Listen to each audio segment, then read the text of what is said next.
Nah, sekarang pembahasan kita hadis Rasulullah SAW mengatakan pada sepertiga malam yang akhir. Jam berapa tadi? Ya, jam 2 sampai menjelang subuh. Disitulah waktu di mana seseorang itu dianjurkan untuk banyak berdoa. Nah, Allah Subhanahu wa taala melalui lisan Rasulnya menawarkan kepada kita. Ya, Allah bertanya kepada hamba-hambanya, siapa yang meminta pada hari ini, pada waktu ini, aku akan memberikan. Dan siapa yang mereka memohon ampun kepadaku, aku akan ampuni. Ini waktu di sepertiga malam. Makanya hal yang paling terpenting untuk menyelesaikan permasalahan kehidupan kita sebenarnya simple, tapi butuh hati. Butuh kekuatan hati.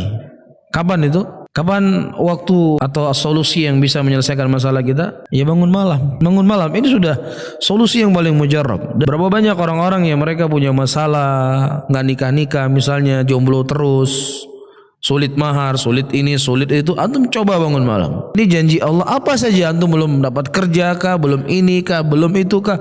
Apa saja masalah yang kita hadapi?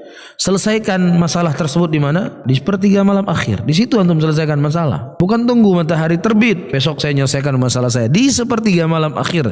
Di situ masalah kita akan selesai. Cuman butuh apa? Kesabaran. Allah yang menawarkan. Allah yang menawarkan, siapa yang meminta kepadaku akan aku berikan. Siapa yang memohon ampun kepadaku aku ampuni.